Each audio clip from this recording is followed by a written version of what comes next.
Hi, welcome to week 14. We're finishing it up, and I thought I would start in Sky Safari. Look at that view. Filming in the morning, so it's projected later on at night.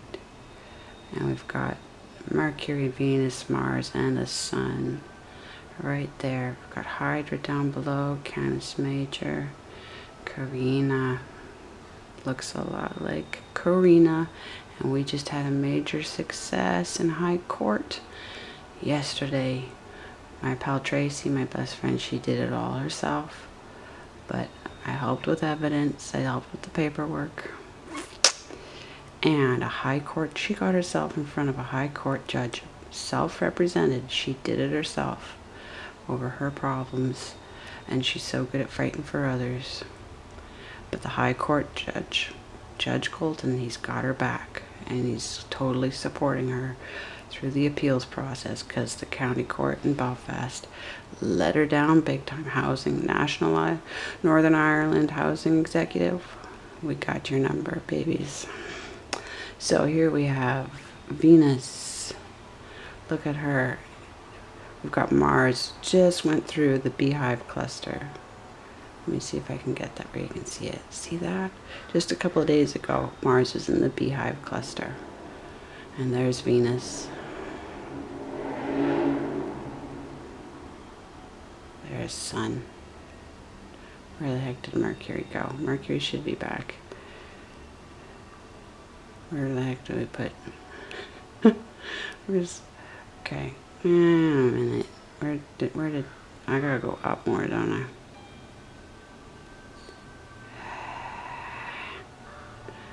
Now I'm all turned around. There's Taurus. There's Mercury. So Mercury is going to be going direct anytime soon. Did he already go direct? I'll check the paperwork. But there we go. Everybody else doing their thing.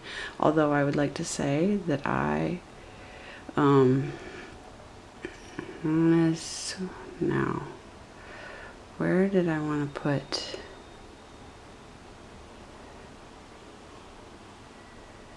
the moon? Let's see how well I can. Where the hell did I put? If we go from Aries, there's Pisces. There's Neptune, still in Pisces. There's Aquarius, right on the horizon for me this time of day. And of course we've got Jupiter in there. Okay, Saturn in Capricorn is still sitting there. Now we have a moon. Yes. Now if I go to Stellarium, it puts it more firmly in Capricornus. But like I thought, the moon chart said it was a split full moon between Sagittarius and Capricornus. And this is still more towards Capricornus, near Pluto. So I would like to say, I would like to think the moon charts were right. Now I found this funky thing. Okay, third time's the charm. I can always edit. Now, I clicked on this by accident, as you might notice that I am able to do. And then it does this thing. Is that beautiful or what? And that's it. That's it. But it gives you a sense of how, oh God, I love this. Love it. So you go and you can click on something in the sky. If I can get that in sharp focus. All right, Alrisha. Alrisha. And then there was something I tapped on at the bottom. You got the Milky Way, there's Alrisha. And then my camera cuts out. Okay. Oh, that camera. If it's, yeah, those settings. But that shows you anyway. That's as much. So I wanted to go back to, for a moment, I want to go back to following, as we've been following the 8th, 4th, and 12th houses, we've been following them through the progression of first, second, and third houses, Aries, Taurus, and Gemini seasons, yes? And constellations. Yes, the siren agrees with me. And so the idea was that there's an overlap, right, between the constellation and the prayers. But in constellation, I hope he's really meaning that, not just trying to get through an intersection, as they so often do. But there's like a 5-day period that I decided in my, and this is specific to his pink spider chart, the overlap between, not that I make it true, it's just I don't think you're going to find it with anybody else, the overlap between the constellation moving into, out of the sign, the seasonal sign, into the when the sun actually hits the constellation, right? And then there's an overlap of about 5 or 6 days, maybe. Now that was with the Fagan Bradley, and with the Larry Eli, we would lose the overlap. There would be direct, and why am I gesturing where you can't see? If with the Larry Eli settings, they would be almost directly over top each other, so there wouldn't be an overlap. But maybe there would be a concentration, but and that would be then towards the end of the sign cycle. There would be like a 5-6 day. So that's the alternative. But otherwise, I have them converging, like overlapping for about 5 or 6 days in the middle of each month, I believe. Yeah, so in the middle of April, and the middle of May, and the middle of June. So here on this page, I said the middle 5 to 6 days of April don't overlap with the other houses. There's a concentration of a house. And they can be used well for resetting your desires. First house issues, right? And so I checked. Same with the second one. The middle 5 to 6 days of May don't overlap, so they can be used well for resetting needs. And then the middle 5 to 6 days of June don't overlap, so they can be used well for starting, and I will change this word to launching projects, not starting them, you've already got the prep work done, but launching them. So if you go back, for me anyway, I went back and looked at these days, right, and what happened on those days, and by God, yes. And so I made notes, absolutely, because back in April, exactly when I had a lucid spirit guide dream, I'm putting it where you can't see it, exactly when I had a lucid spirit guide dream, and then there was like a parting of ways between me and my kid over a certain project.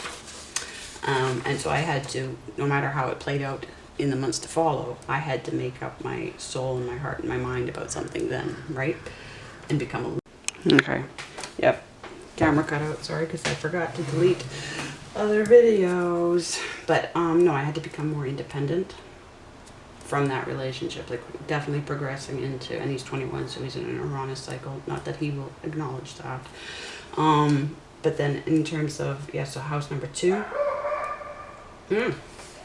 in house number 2, resetting needs, absolutely, I hit this dip following that fork in the road, right? That 2 of Wands. And so I hit the dip, and that would equate to, what would that be? Well, that would be almost a 2 of Pentacles, wouldn't it? But 4, no, let's say 4. But reach should be at the 2.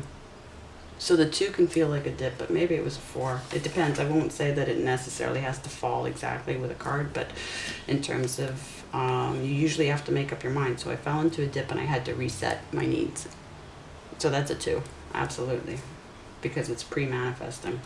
So completely, when I, and I can, again, like I've said, I think the camera cut out on me while I was saying it, but if I go back into my days, this section, it's all documented. So what's so good about documenting is you don't have to work as hard in your mind anymore, because you've laid out the proof for yourself. So then in mid-June, this is where I really came back and noticed this, and it was like, hey, we got to point this out. Like I would say, I would change this to launching projects, but absolutely, that was the whole point of the predictions for this house, was just look at the bigger, get going, get stuff out there, manifest, which makes sense because, it's a house number 3. And so specifically during those 3, I'm not saying like there's a general sense and I'm trying to push it to make it work. It's like, no. When I go to those days, because I'm not interested in trying to make the evidence work, right? I'm interested because that's not helpful. That doesn't get us where we want to go. It's better to find out, it's better to see if it doesn't set, where is it? And then we get more accurate, right? Because it's everything, as accurate as we can get, gets us where we need to go that much, shall we say faster, keeps us ahead of the matrix that much more. And I do believe that's possible. Yeah, that's where I launched. I'm still in the middle. I'm still doing it, but in terms of putting everything in motion in a way that I can't really come back from, that's what happened. We're just past it. So I've got a couple more things to deliver on, but absolutely, and I can still feel, we've had that moon, we've had the solar, we've had the eclipse, and then we've had the split supermoon, and yeah, absolutely. So the things that happened to me in that period, those few days, very concentrated, like where you just absolutely can't do anything else.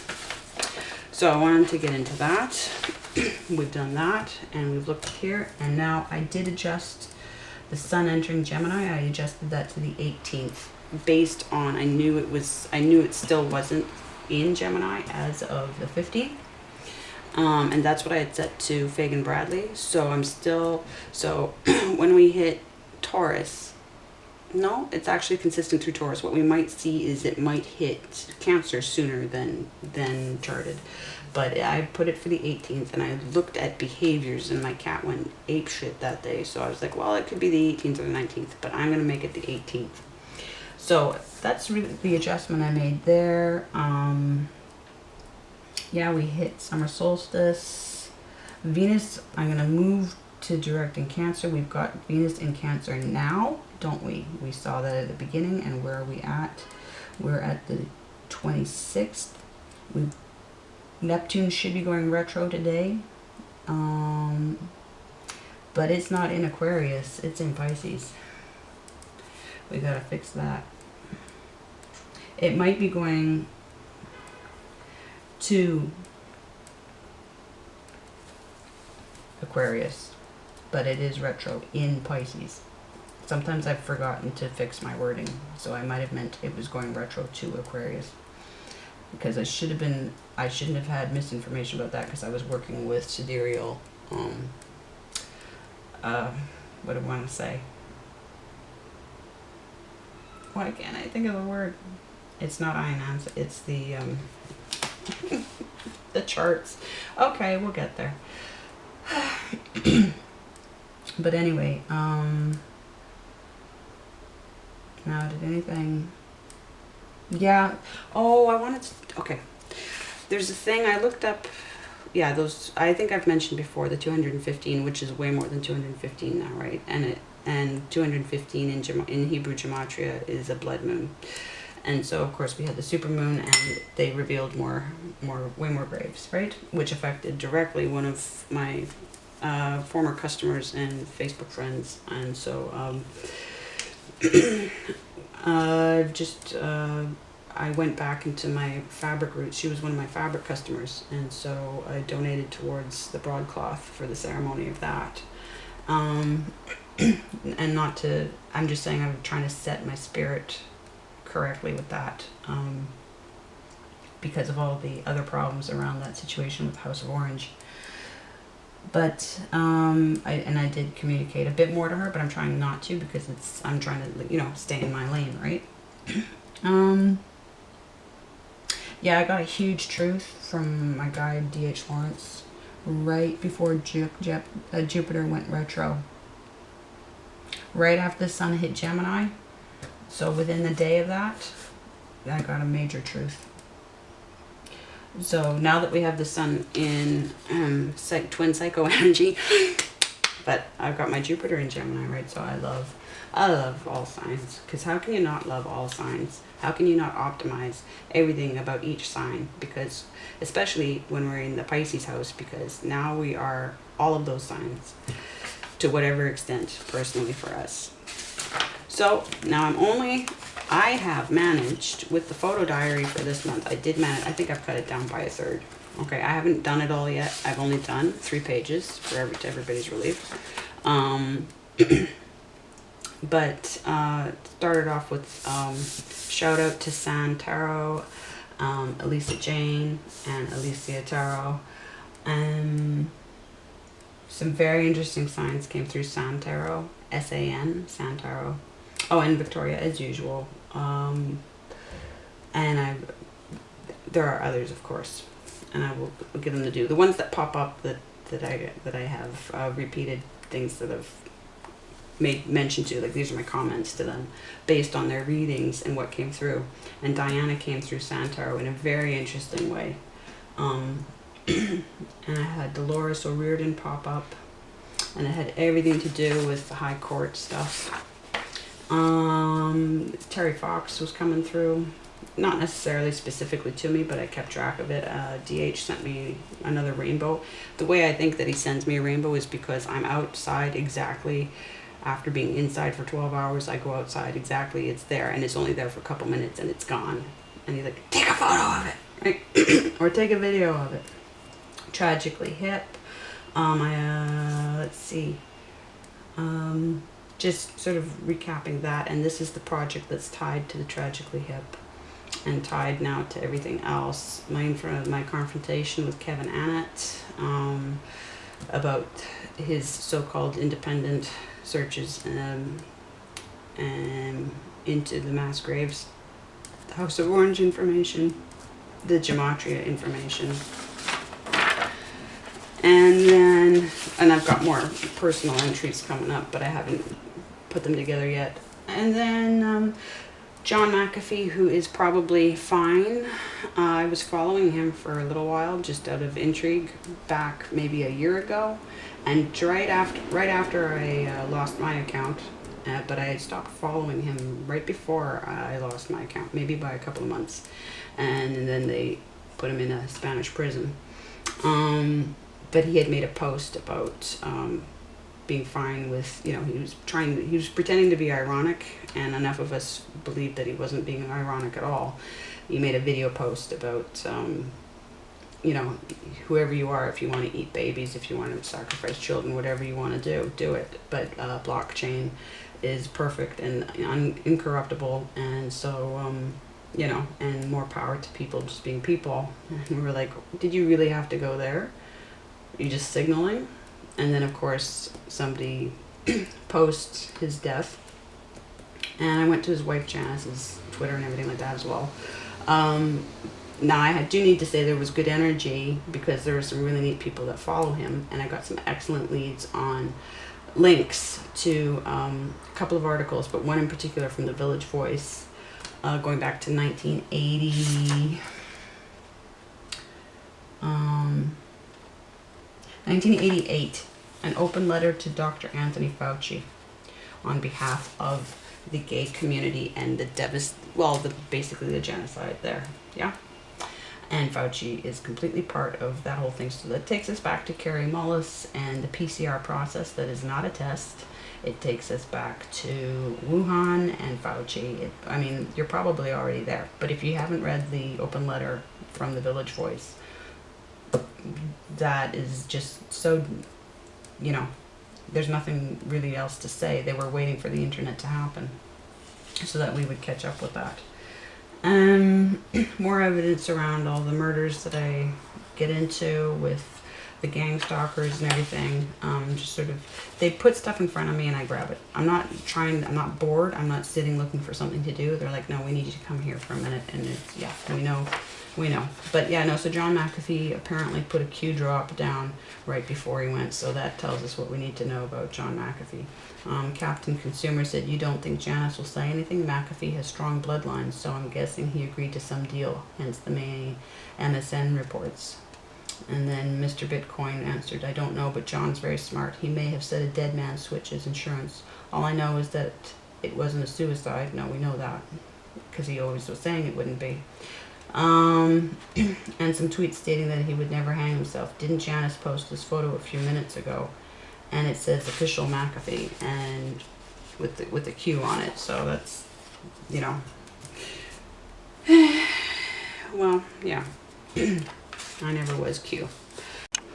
Yeah, no, never was Q. I've been fighting Q because these people are, you know, arguably in it. They will say they're not. They'll say that they're fighting Q, and they're not really fighting Q. Thomas Schoenberger is Q, and Michael Aquino, Mike. I still kind of think he's actually dead, but you know, everybody connected to him.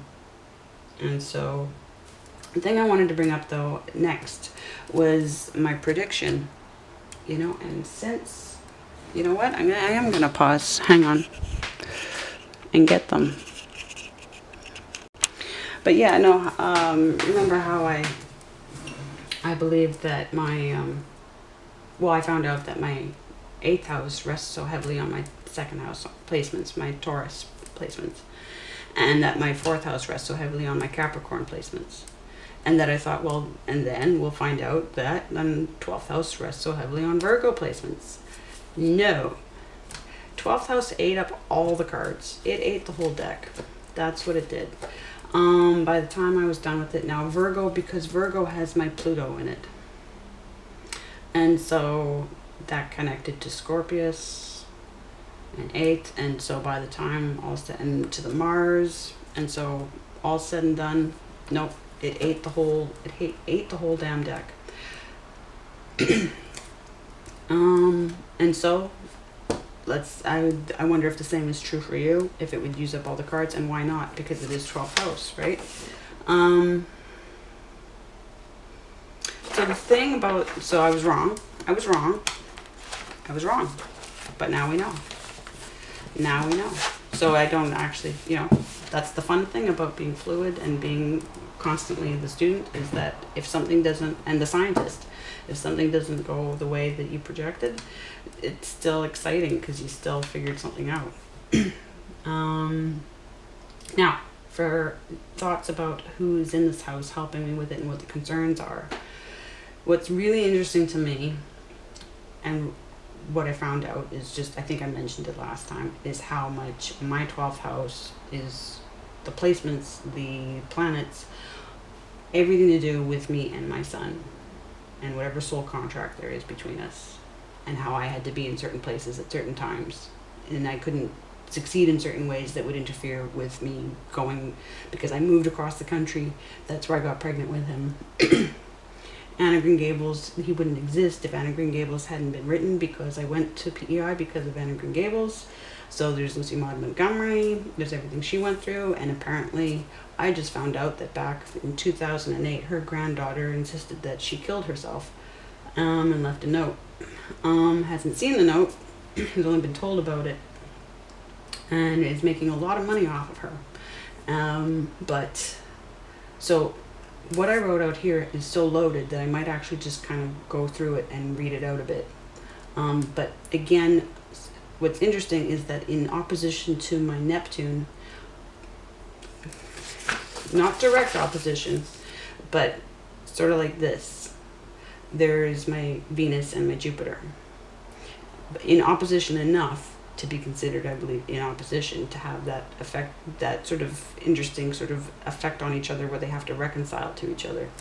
And the descriptions that I found match fairly. Everybody goes into negative interpretations when they could look for the positives, because it's not helpful to focus on the negatives. It's like, no, how do we optimize this placement?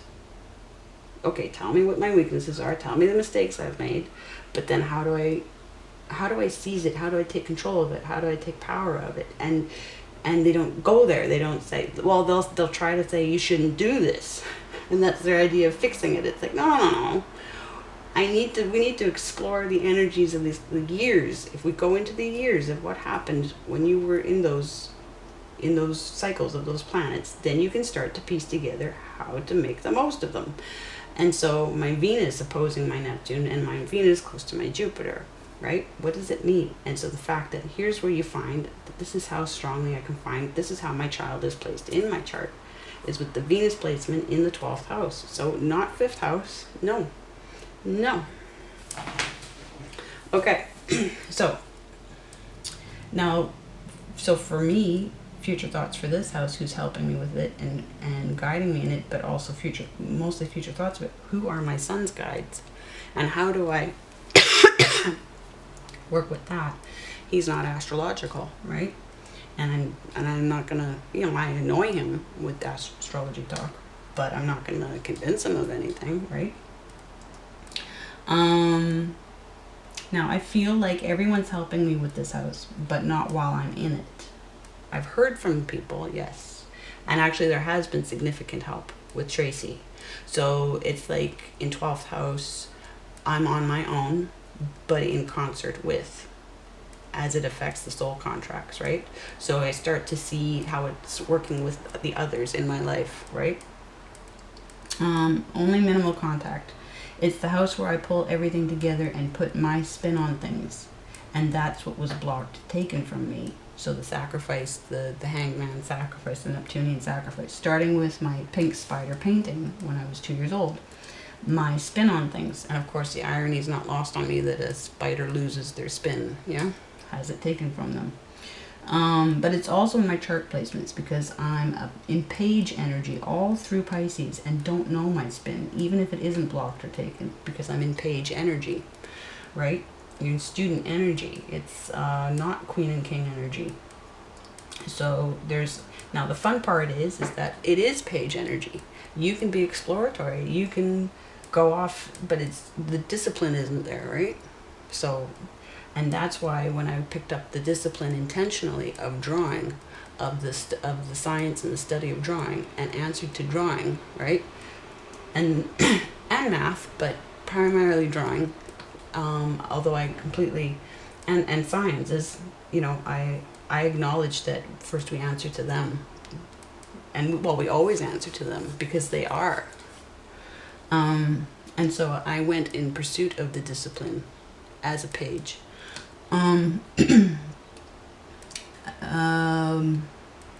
It was taken before it was taken, if you will, right? Like it was taken from me in the chart before it was even taken from me in real life. This is why I realized, I yelled out at university, right? I'm nothing as an artist, right? And the long-term romantic partnerships were the Neptunian sacrifice as well. So it's not that the Emperor is King of Kings, all kings, because I've been on that path of figuring out how to correlate the Emperor energy with the Empress energy that is always Kali, or, the female aspect of God. So for me, the Emperor is the male aspect of God. So in that sense, yes. But it's that the King of Cups is all kings, and the Queen of Cups is all queens, because in 12th house you're all the signs and all the houses, right? So how heavy the heads that wear those crowns, they're that much heavier than the other kings and queens because they are all. So it's when we're interpreting king and queen in a reading, yes, King of Cups, it's not just that they're deeply psychic and emotional and loving, it's that they are the other kings and queens as well, because they're Pisces energy, 12th house energy. We could say a Scorpio, we could say any water energy is a king or queen of cups, but we could say anybody is in king or queen of cups energy, right? And it means that they're in the most sophisticated, high level, like the most complex of the water energy, right? So that's why I put it as 12th house. And so for me, I would replace Emperor as King of Kings. I mean, technically, yes, he is King of Kings, but I will look at King of Cups and Queen of Cups as being that loaded. Because the heaviest crown, because the hanged man hangs alone. So our messiahs are the Malcolm X's. Sorry, Malcolm. There's only one Malcolm X, but they have to do what they have to do alone. They die alone. We can't die for them. Nobody else can do what nobody else can do what you are here to do, and that's the pain of it, right? Like but there's at some point there's a burden, and there are many burdens that nobody can take from you because they're in your chart. They are your contracts. So So your whole chart comes together in your house number 12. So my whole self is activated. Your whole self is activated. And mine's activated in Libra and Scorpius with a Sagittarius aura, right? Because the sign, the seasonal sign, the sign season of Sagittarius overlaps. And so I'm realizing this 2 days ahead of the split Sagittarius Capricornus supermoon. So that had everything to do with timing. So my whole chart in fixed air and water, that's where my 12th house manifests the most, is when I'm in fixed air, as I would put it, Libra, right? Others would put it as cardinal. So everything hinges on necessary changes of perspective. And the 5 of Cups is exactly when I realized I needed to be less white, right? Learn from other people. Because white fantasy novels are so melancholic, right? A lot of white creative writing is very melancholic. And I say that unapologetically because I come from so much of it. I had to get away and get recultured out of melancholia. And when my son was little, part of our contract is that he made me stop playing sad and melancholy songs, as in Coldplay, stuff like that, right? Because he would say, it's just sad, I don't want to hear it, right? And I listened and I paid attention to him. It only took the one time and I stopped. I was like, because he's right. He's right. I'm listening to sad stuff. There's no way I'm going to come out of this loop. If I stay listening to it, I'm going to, and it's not like I never listened to Coldplay again, but only incidentally, I didn't go looking to stay in that zone. I looked to get out of it because he recognized it, called it out when he was I think he was 2 years old, right? And he's Libran. So there you go. I mean, I gave birth to a Libra, right? With a Virgo sun and a Leo rising. But, and I did adjust his birth chart for when he was ready to be born. They delayed his birth, which delays his personality, right? It puts a problem in his life that he didn't want to have. He was ready to be born. The contractions were like a minute and a half apart. What they did, and the triple strength, what they did was they put me flat on my back because they didn't want me to deliver yet. So what I did was last year, I moved his birth time back to when he was ready to be born. And it totally matched his childhood. All of a sudden, there's my Leo rising. Because I was like, he's a Libra rising? It doesn't fit. It doesn't fit. No. I had a wild, crazy Leo. Absolutely. I got the photographs. Let's adjust the camera.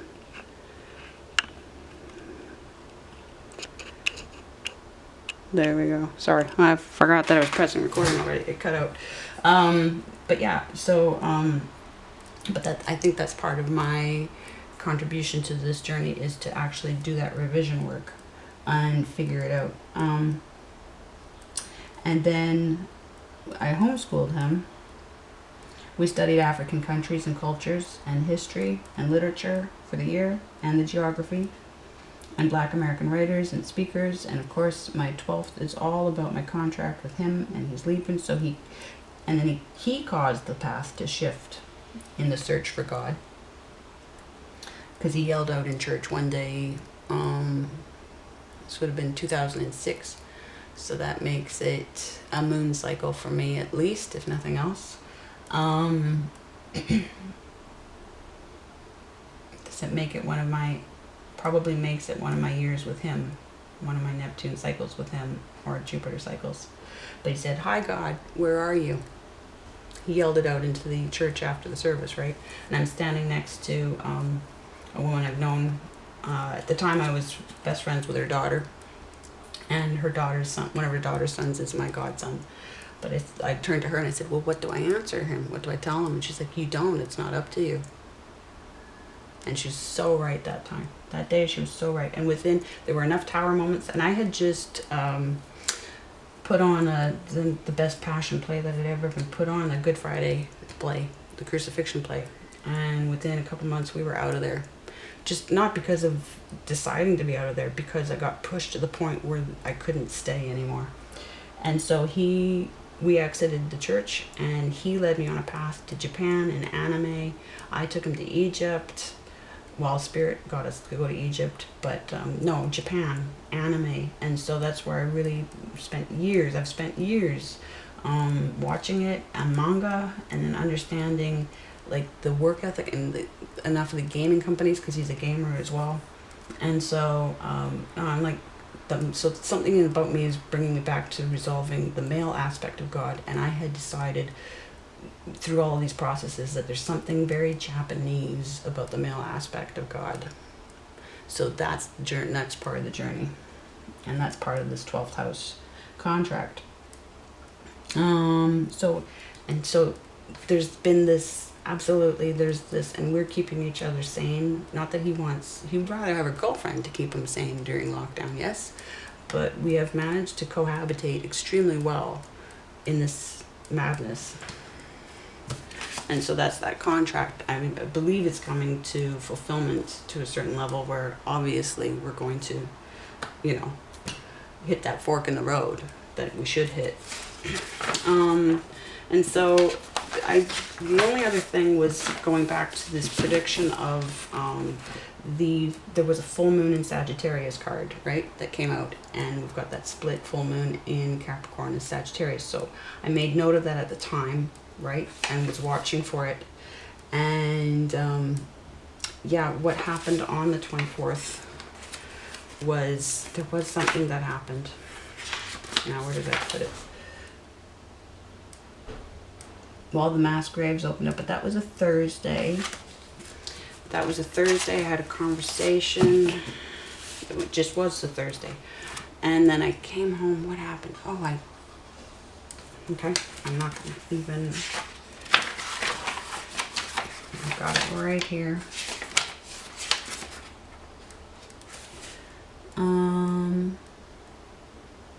Right, we prepped. I went and looked up the judge for Tracy. I went and looked up Judge Colton, and oh my God, and then I found out his history of dealing with the troubles, a lot of like 97 deaths that hadn't been resolved. And she's tied to, she was a key witness in the purposefully fudged up inquest into the Birmingham 6 mistrial.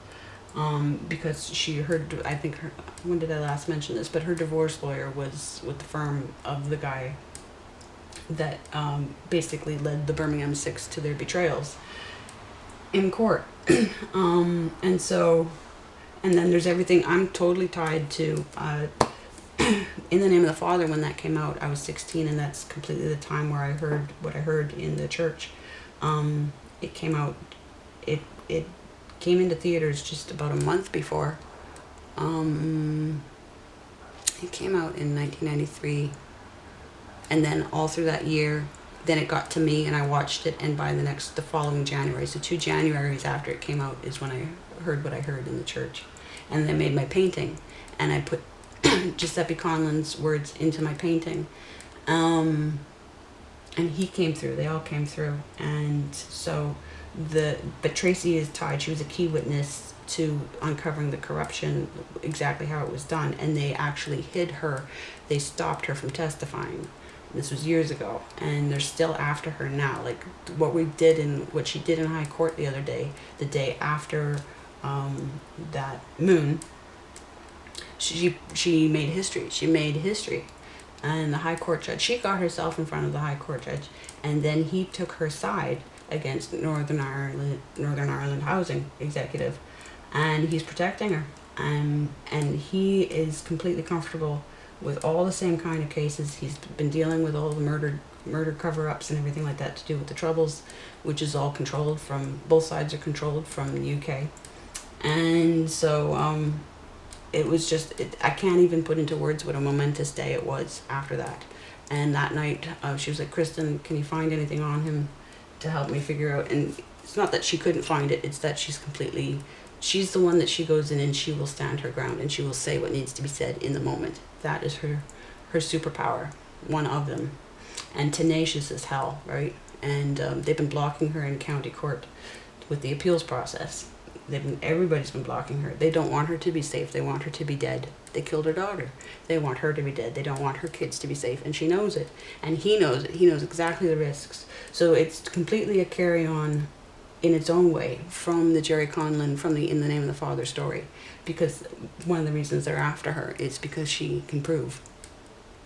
And the sister, Anne, has passed it over to Bridie, the other sister, Jerry's sisters, and they killed off, I'm sure of it, a couple of years ago, because she was going to keep pursuing for justice, because they got the Birmingham 6 out, they got the Guildford 4 out, but the people who are responsible for those bombings and responsible for setting these guys up never paid the price, never went to court for it. And so I said, Tracy, I think we've got a bit of an adventure ahead of us. And maybe yes, maybe no, but it is completely tied to that. And so in memory of Anne and Jerry and Giuseppe and Sarah, the mom, and in honor of Bridie, we'll see what we can do to be helpful to that. But yeah, so that's my experience of the supermoon and 12th house. So next we come to, still recording, yay. So we're coming up, now we get into the water element story. I'll finish up my photo diary, and then we get into these questions, not too many of them, and I'm actually kind of looking forward to figuring it all out. What I do find is it's going to be hard to talk about the family stuff, but it's got to be done. It's got to be done, because it's where I feel like there's going to be, like, we hit that zero tolerance policy again. And I have to say it to myself. It's not enough just to know it and try to, like, brush it off because I don't want to hurt anybody. I'm not going to, like, necessarily say it all out in the video, but I do need to write it out, and I find that intimidating as hell. But it does need to be done in my own favor, but for my own healing, for everybody's healing, because if I don't heal, nobody around me can heal from what I don't heal from. And there we are, and then we get into air. We get into the air. That's it. So heavy the head that wears that crown, but what an excellent experience this has been, beyond even what I could have hoped for it to be. And I will be back next week. Yeah, I'll be back sooner than that with a weekly reading, but much love, and good luck with your book.